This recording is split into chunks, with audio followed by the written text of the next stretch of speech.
اس video کو like کیجئے، اپنے دوستوں کے ساتھ شیئر کیجئے، اور اگر ابھی تک آپ نے ہمارے چینل کو سبسکرائب نہیں کیا تو اسے سبسکرائب کر لیجئے اور ساتھ ہی موجود بیل آئیکن کو دبا لیجئے تاکہ آپ کو تمام نئی سٹوریز ملتی رہیں۔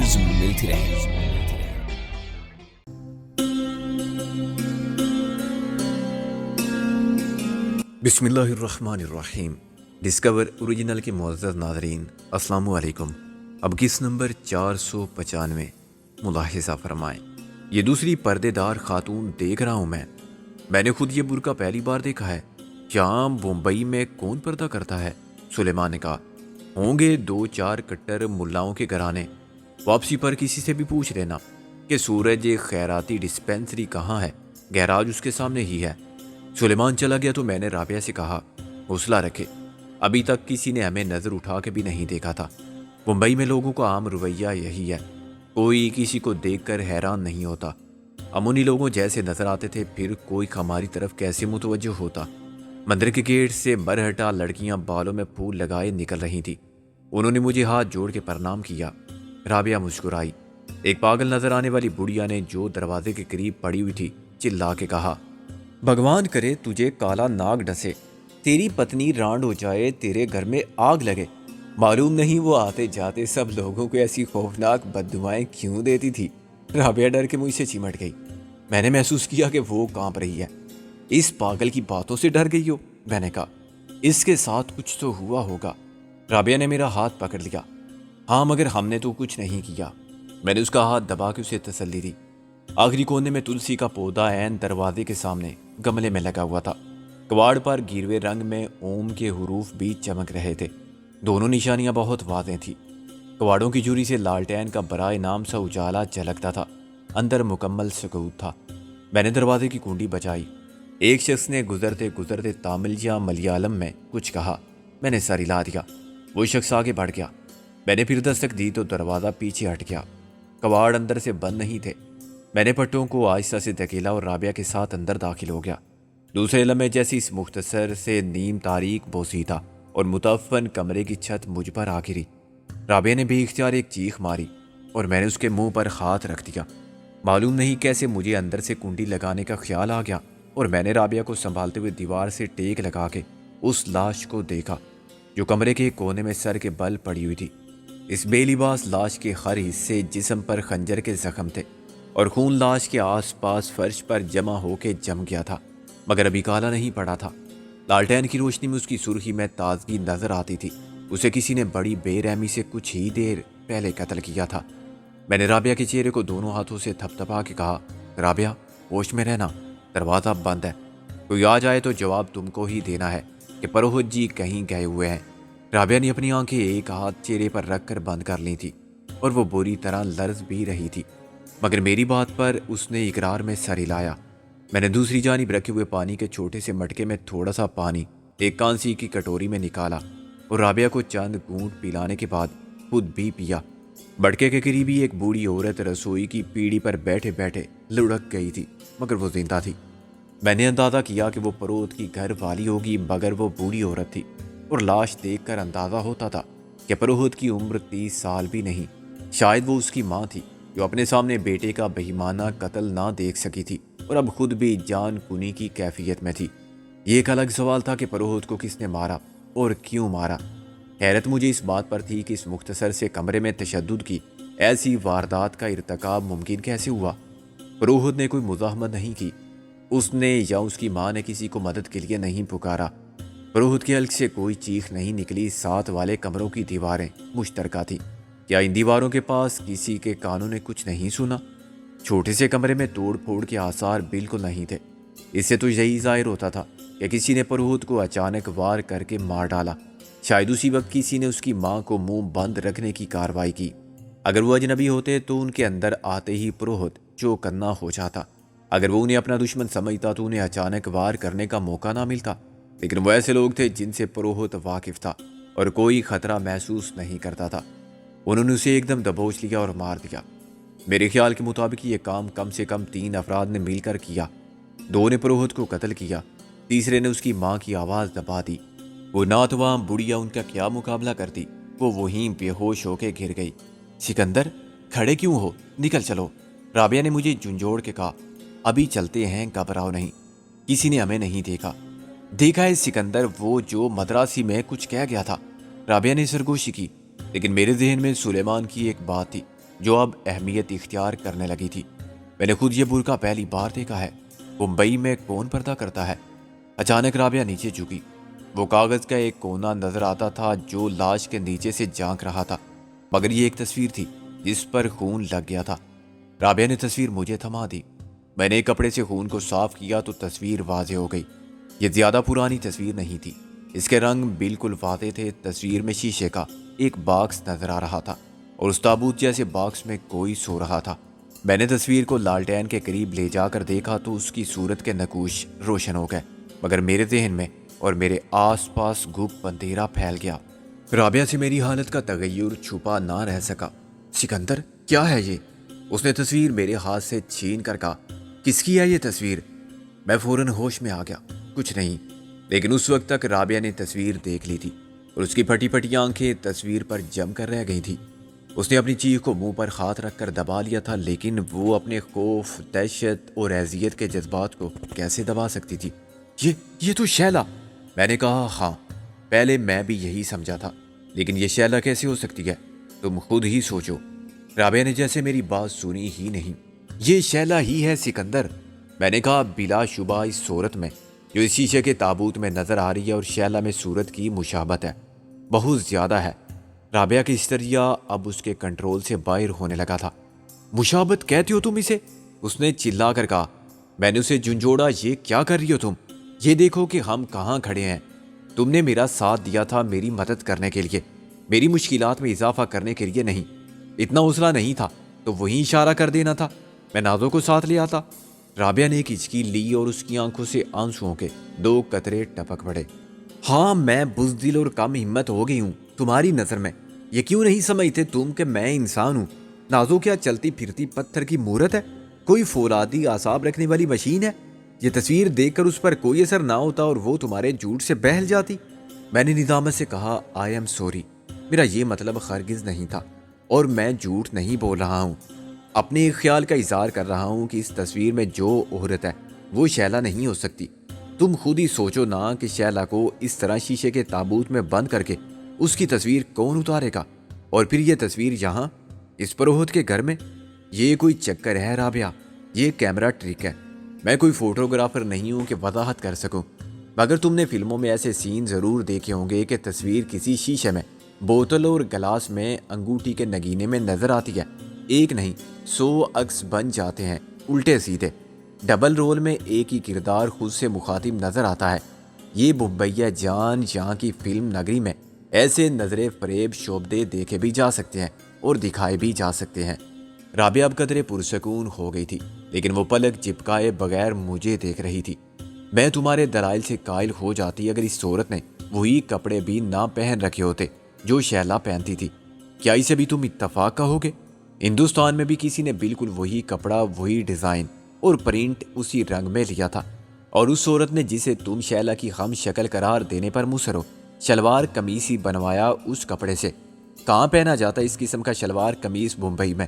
کتنی عورتیں پہنتی ہیں شلوار قمیص؟ میں نے خود اپنی کوتاہی نظر کا اور ناقص قوت مشاہدہ کا اعتراف کیا، لیکن اس میں میرا زیادہ قصور نہیں تھا۔ میں ایک عورت کی نظر کہاں سے لاتا جو فوراً فیشن سے ڈیزائن اور پرنٹ تک کو پہلے دیکھ لیتی ہے اور پہچان لیتی ہے۔ میں نے تصویر واپس اپنے ہاتھ میں لے کر کہا، کیا واقعی؟ رابعہ نے کہا، واقعی کیا؟ اس کے ٹاپس دیکھو۔ میں نے بے وقوفوں کی طرح تصویر کو نظر جھکا کے دیکھا، مگر مجھے یاد نہ آیا کہ شیلا کے کانوں میں کبھی میں نے ایسے ٹاپس بھی دیکھے تھے۔ یہ ٹاپس میں نے اسے دیے تھے، رابعہ نے کہا، اور مجھے یہ بھی یاد ہے کہ کب دیے تھے۔ ایک دن اسے میچ کرتے ہوئے ٹاپس نہیں مل رہے تھے جو اتفاق سے میں نے پہن رکھے تھے، میں نے اتار کر اسے دے دیے تھے۔ میں نے کہا، مجھے ثبوت کی ضرورت نہیں، میں مان لیتا ہوں کہ یہ شیلا ہے، لیکن رابعہ اس میں بھی ٹرک ہو سکتی ہے۔ ایک تصویر کو دوسری تصویر کے ساتھ ملایا جا سکتا ہے۔ بلیک میلر تو یہ دندے کرتے ہی ہیں، کسی بھی شریف عورت کی تصویر کسی غلط قسم کے آدمی کے ساتھ جوڑ دی، 2 تصویروں سے تیسری تصویر گھڑ لی، ڈبل ایکسپوزر سے شریف آدمی کو حوالات کی سلاخوں کے پیچھے کسی اور کی خوابگاہ میں ہر جگہ دکھایا جا سکتا ہے۔ ایسے ہی یہ شیشے کا تابوت الگ ہوگا، اس میں شیلا کو دکھایا گیا ہے، یہ بحث کرنے کی جگہ نہیں ہے۔ رابعہ نے تصویر میرے ہاتھ سے لے کر اپنے بلاؤز میں غائب کر دی۔ میں مان لیتی ہوں کہ ایسا ہی ہوگا، لیکن اس تصویر کا اس لاش کے نیچے سے ملنا یہ کیا ہے؟ میں نے کہا ہاں، اس بات کا میں کوئی جواب نہیں دے سکتا۔ ابھی کچھ نہیں بگڑا، یہاں سے بھاگ چلو، رابعہ نے مجھے دروازے کی طرف کھینچتے ہوئے کہا۔ باہر سے کسی نے دروازے پر ہاتھ مار کے کہا، اے بھیا کیا سو گئے؟ رابعہ نے دروازے کے پاس جا کر آواز بدل کے کہا، کون ہے رے؟ اجی ہم پروہت جی کے پاس آئے تھے جنم کنڈلی لے کر، ہماری بٹیا کا مہورت نکال دے میں۔ رابعہ نے کہا، ذرا دیر میں آویں گے، بول گئے تھے اچھا ہم بور بھیا آ جائیں گے، رام رام۔ میں نے مصیبت کے ٹل جانے پر خدا کا شکر ادا کیا۔ رابعہ نے بڑے اعتماد کے ساتھ خطرے کو ٹال دیا تھا۔ میں کان دروازے سے لگائے جانے والے کے قدموں کی چاپ سنتا رہا۔ جوری میں سے جھانکنے پر مجھے اندھیرے کے سوا کچھ نظر نہ آیا۔ رابعہ تم اس بڑھیا کو ہوش میں لاؤ، کوشش کرو، شاید یہ کچھ بتائے۔ کچھ بتانے سے پہلے اگر یہ چلانے لگے، ہم بھی تو اجنبی ہیں اس گھر میں، رابعہ نے کہا۔ لیکن میں نے اب تھوڑی سی تفتیش کا رسک لینے کا فیصلہ کر لیا تھا، چنانچہ رابعہ مجبور ہو گئی۔ اس نے مٹکی میں سے تھوڑا سا پانی کٹوری میں انڈیل کر بڑھیا کے منہ پر چھینٹے مارے اور ایک چمچے سے تھوڑا سا پانی اس کے حلق میں اتارا۔ میں نے پروہت کی لاش کو احتیاط سے پلٹا۔ اس کی کھلی آنکھوں میں مجھے زیست کا آخری لمحہ منجمد محسوس ہوا۔ موت سے پہلے اس کے دل میں آنے والا خیال ایک مبہم ساکس بن کے ایسے ٹھہر گیا تھا جیسے کسی حادثے میں مرنے والے کے ہاتھ کی گھڑی میں رک گیا ہو۔ یہ کوئی انوکھی بات نہیں تھی، میرے علاوہ بھی اس کیفیت کا مشاہدہ بہت سے لوگوں نے کیا تھا۔ اس وقت مجھے یوں لگا جیسے پروہت خوف زدہ نہیں تھا، وہ حیران تھا۔ اس کی آنکھوں کی بے یقینی کا تاثر یہ ظاہر کرتا تھا کہ جو کچھ اس کے ساتھ ہوا انتہائی غیر متوقع تھا۔ وہ اپنے قاتل سے ایسی صفاقانہ حرکت کی ہرگز امید نہیں رکھتا تھا۔ اس تاثر کو اہمیت دینے سے کچھ معلوم نہیں ہوتا تھا، نہ قاتل کا نام، نہ پتہ، نہ حلیہ، نہ نشان۔ وہ آلے قتل بھی چھوڑ کر نہیں گیا تھا اور قتل کی وجہ معلوم کرنے کی ذمہ داری بھی پولیس کو سونپ گیا تھا۔ تاہم ایک بات میں نے پورے یقین کے ساتھ سمجھ لی تھی، یہ قتل ہمارے آنے سے کچھ دیر پہلے ہی ہوا تھا۔ اس قتل کا ہم سے کوئی نہ کوئی تعلق بھی تھا، ورنہ شیلا کی وہ تصویر وہاں یوں نہ رکھی جاتی۔ ایسا نہیں تھا کہ تصویر قاتل کی جیب سے نکل کر گر گئی ہو، تصویر وہاں عمدن چھوڑی گئی تھی، اس طرح کہ چھپی نہ رہے۔ بڑھیا نے کرا کے آواز نکالی تو میں اس کی طرف متوجہ ہوا۔ یہ ہوش میں آنے لگی ہے، میں نے کہا۔ رابعہ نے اس کے منہ پر کچھ اور پانی کے چھینٹے مارے۔ اس نے آہستہ آہستہ بڑھیا کو ماتا جی کہہ کے بھی پکارا۔ میں نے اسے مشورہ دیا کہ وہ بڑی بی کو مزید پانی نہ پلائے۔ بے ہوشی کی حالت میں بعض اوقات پانی سانس کی نالی میں اتر جاتا ہے تو موت کا سبب بن جاتا ہے۔ تم سامنے سے ہٹ جاؤ، رابعہ نے کہا، تاکہ ہوش میں آنے کے بعد اس کی نظر تم پر نہ پڑے۔ مانا کہ تم بے حد حسین ہو، مگر کیا میری شکل اتنی بھیانک ہے؟ میں نے احتجاج کیا۔ کسی عورت کو اپنے سامنے پا کے یہ خوف زدہ نہیں ہوگی، رابعہ نے کہا۔ گھر کے اندر کسی مرد اجنبی کا چہرہ نظر آیا تو چلانے لگے گی۔ رابعہ کی دلیل میں معقولیت تھی۔ میں پھر پروہت کی لاش کا جائزہ لینے لگا۔ اس نے صرف دھوتی پہن رکھی تھی، چنانچہ جامہ تلاشی بے سود تھی۔ اس مختصر سے کمرے کے اسباب میں مجھے کوئی ایسی چیز ملنے کی امید نہ تھی جسے قاتلوں کے بارے میں یا قتل کے اسباب کا پتہ چل سکتا، مثلاً خطوط، ڈائری یا ٹیلی فون بک۔ کمرے کی کل کائنات چند برتن اور ایک ٹین کا صندوق تھے۔ صندوق میں تالا لگا ہوا تھا۔ چابیوں کے ایک گچھا بڑی بی کے ایک پلو سے بندھا ہوا تھا۔ اس میں 5 چابیاں تھیں جو بظاہر فالتو ہی لگتی تھی۔ اس کمرے میں واحد کفل صندوق کا تھا، دوسرا کفل شاید وہ کہیں جاتے وقت دروازے میں ڈالتے ہوں گے۔ ایک چابی سے میں صندوق کا تالا کھولنے میں کامیاب رہا۔ اس کا ڈھکن اٹھانے سے پہلے میرا خیال یہ تھا کہ شاید اس میں تھوڑا بہت نقد اندوختہ ہوگا اور کچھ زیورات، باقی گزرے وقتوں کی نشانیاں ہوں گی۔ بڑی بی کی شادی کا زری گوٹے والا کافور کی خوشبو سے مہکتا ہوا جوڑا، یا نصف صدی پرانے سیرے کے سوکھے ہوئے پھول، ایک آدھ پرانی تصویر اپنے شوہر کی یا ان بچوں کی جو اب پاس نہیں تھے، کپڑوں کے نیچے ہوگی۔ لیکن ڈھکن کھلتے ہی میری نظریں اوپر رکھے ہوئے نئے پرانے نوٹوں کی گھڑیوں پر جم کر رہ گئیں۔ اس صندوق میں ایک 5، 10 اور 100 کے نوٹ الگ الگ دھاگے باندھ کر رکھے گئے تھے۔ ان کی مجموعی مالیت کا میں کوئی اندازہ نہ کر سکا۔ میں صندوق بند کرنے ہی والا تھا کہ میری نظر ڈھکنے میں اندر کی جانب بنی ہوئی پاکٹ پر پڑی۔ اس میں کچھ خطوط تھے جو لفافوں سمیت رکھے گئے تھے۔ میں نے وہ لفافے نکال کر صندوق کو دوبارہ مکفل کر دیا۔ ایک کو چھوڑ کر باقی سب لفافے پرانے تھے۔ ان پر لکھی ہوئی تحریر کی روشنائی کا رنگ بھی پھیکا پڑ گیا تھا۔ یہ سب خطوط ہندی میں تھے،